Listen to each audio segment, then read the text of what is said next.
Um, I'm part of an organization that is involved in a debate related to the Meadows Memorandum, which the goal of the Meadows Memorandum is to get to a net zero emissions by 2030. And we're talking about tomorrow, literally tomorrow, because on the grand scale of things, if you talk about something that's going to happen in 8 years, we're talking about tomorrow.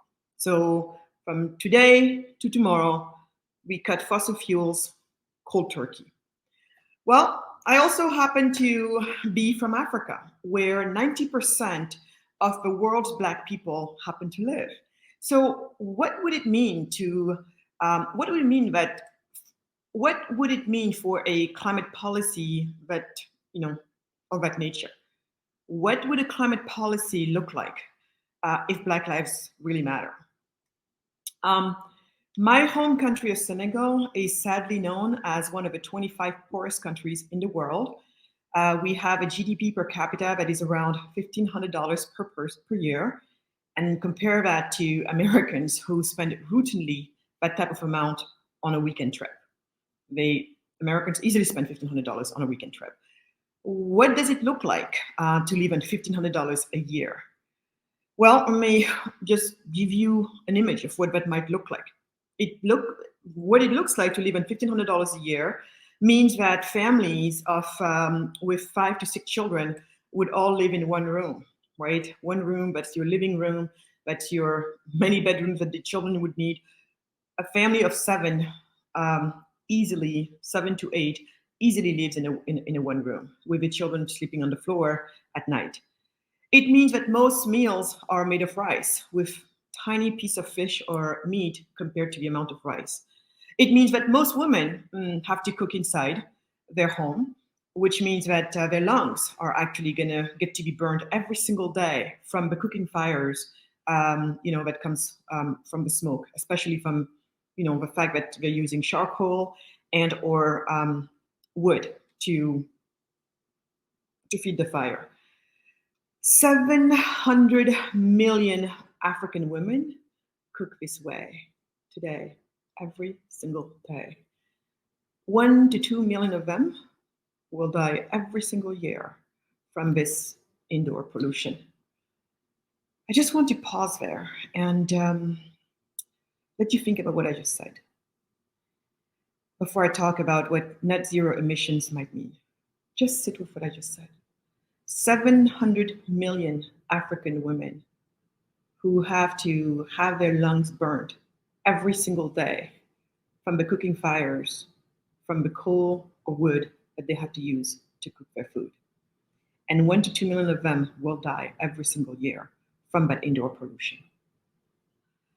I would expect that for most of you listening to this,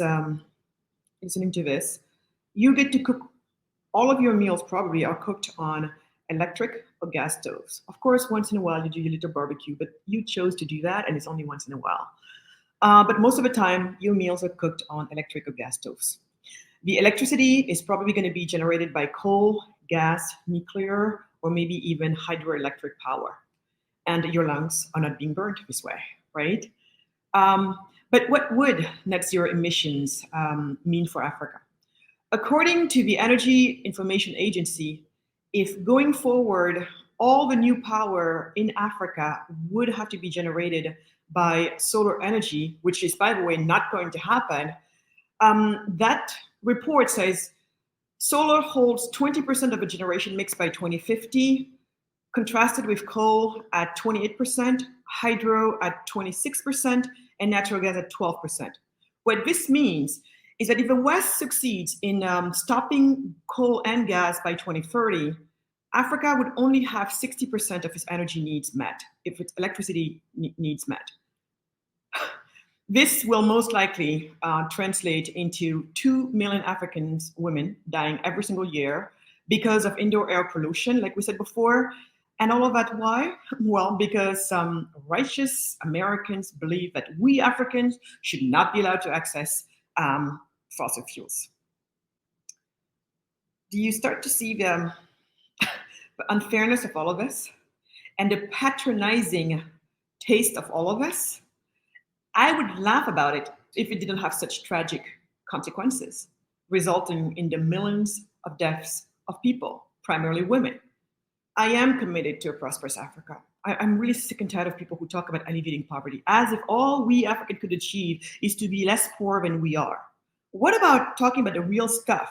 Being prosperous, leading happy, healthy, productive lives, not be spending most of our times and days because of poverty, searching for food, making our food, and then the day goes down, right? And the next day we have to start over. If most of us had to spend our times that way, spending most of our waken hours of a day searching for food, searching for wood, coal, putting it together, eating, and then going to bed, I can tell you that all the advancement innovations we have in the world would not be here because we would not have time to actually do all of that, to research, to innovate, and any of that stuff. So you see how we're depriving ourselves even from so many more people being able to engage in innovations for the rest of the world. So I am committed to a prosperous Africa, and I want to see Africa move from third world to first world. You know, to use the expression of Lee Kuan Yew of Singapore, who did just that with his country a few decades ago. But guess what? Economic development requires affordable and reliable energy, electricity. Let me give you examples of what it is to have to do without decent electricity. And what I call decent electricity in this case, beyond it being affordable, it's also it being reliable.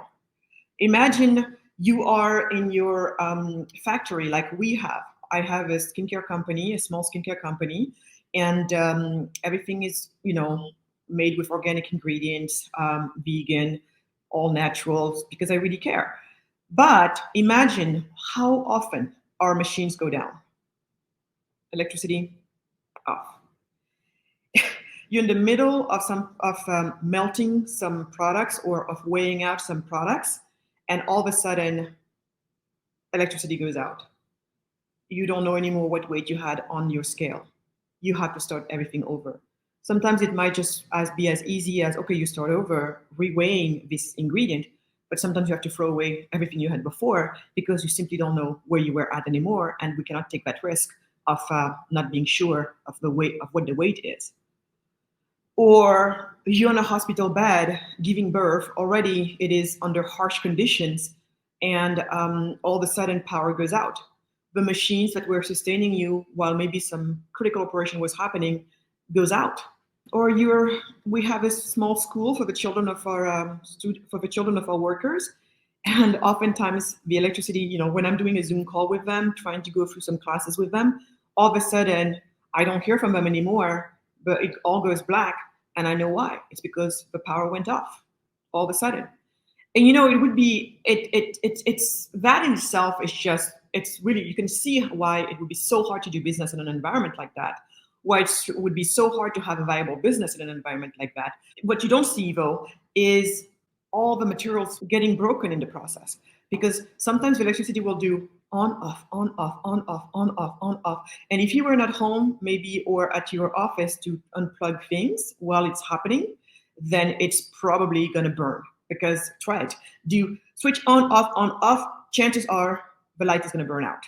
And that's what happens with all of our already very hard to earn material on the ground. So it is an extra added cost to business and also an extra added cost to people's lives. When someone worked really hard to be able to get a refrigerator and it just gets burned just like that. TV, same thing. Everything just like that. That is a reality of living with unreliable electricity. And again, beyond the poor women who are already dying, it is the whole thing. This whole goal of stopping carbon emissions by 2030 is stopping us from having a positive future. It is stopping us from achieving a level of comfort that most of you listening get to enjoy every single day, and the respect and the dignity that comes with it, right? And that part is really what gets me. I am furious at the fact that NGOs are keeping us poor. People who claim to care about us are keeping us poor, backwards, and therefore disrespected. And the most violent form of disrespect for Black people is racism. I give you one case study from Uganda, and let me see if I can read this more directly here for you guys. After 15 long years, it looks like Uganda might finally be on the way to entering the ranks of the world's oil producers. But our country's path won't be easy. Uganda has come under pressure to abandon its new oil industry before it even becomes a going concern. Earlier this year, more than 250 non-governmental organizations, which we call NGOs, began urging major commercial banks not to fund a pipeline on the grounds that it will have a negative impact on the world's climate. So, your pipeline will have a negative impact on the world's climate. Therefore, you, Uganda, cannot have it. Therefore, your women will have to continue dying of indoor air pollution. And your businesses cannot be powered. And your homes cannot be powered. Sorry, tough luck, you die as long as we preserve a planet.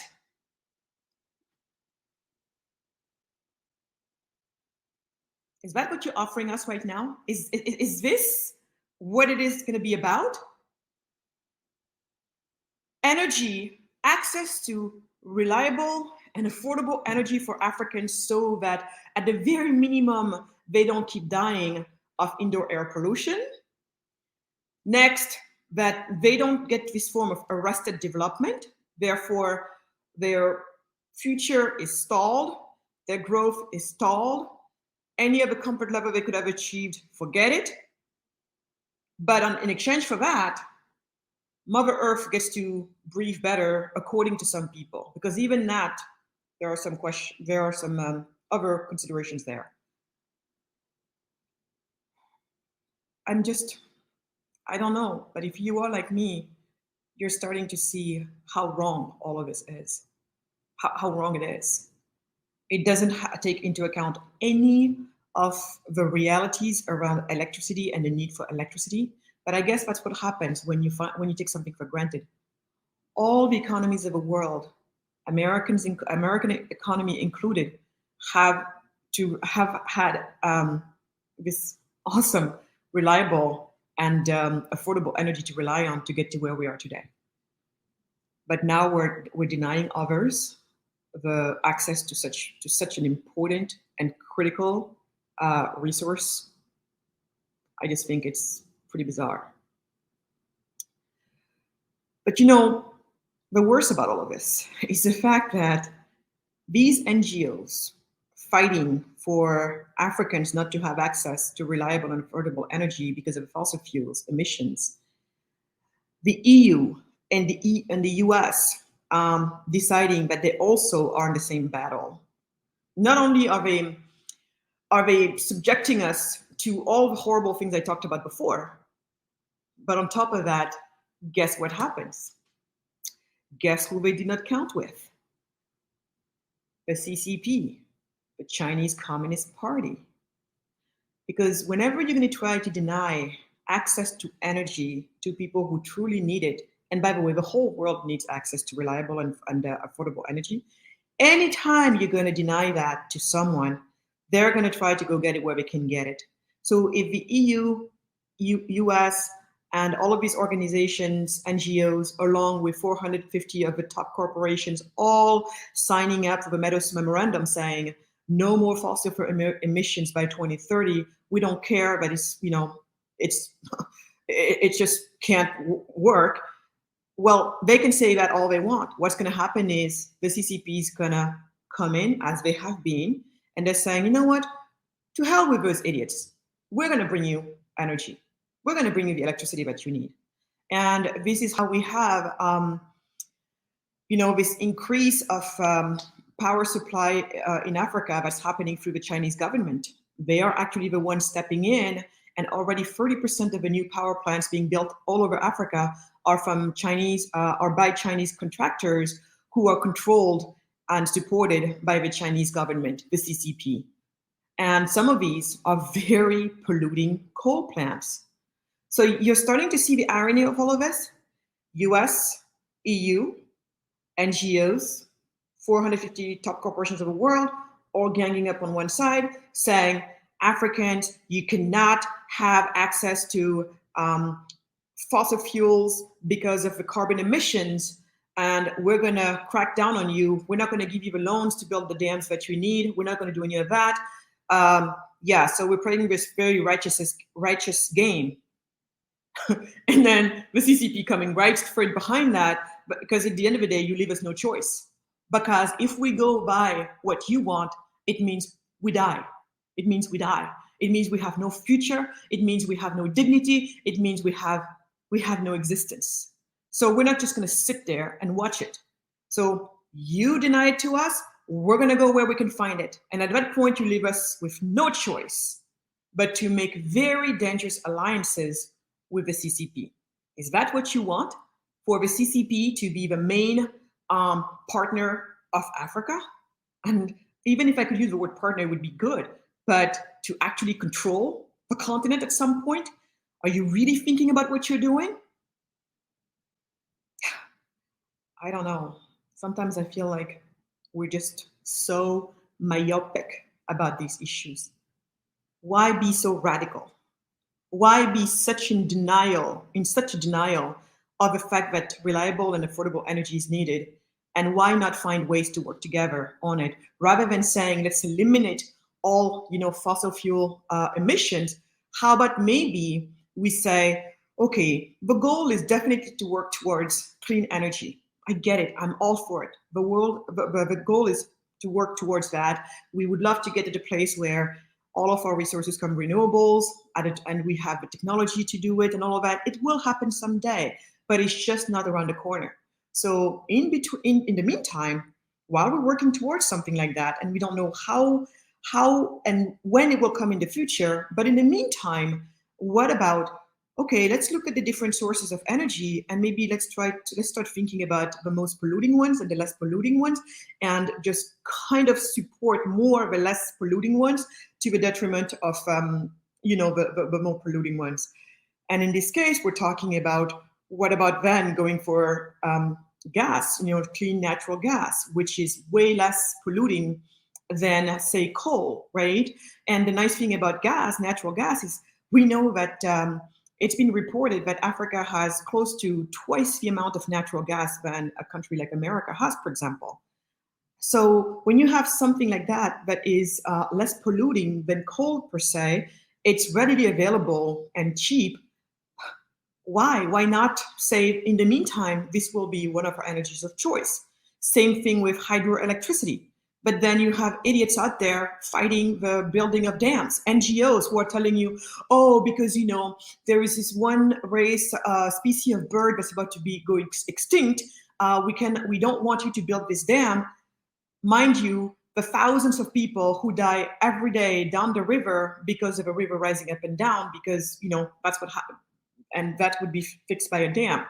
So many people can die. Maybe it's because they're Black people, I don't know, but many people can die as long as we can, do something for this one species of birds, right? So hydroelectricity, natural gas, as well as nuclear, and that's a whole nother conversation. The nuclear, mini nuclear, and nuclear, but we do have cleaner energy sources.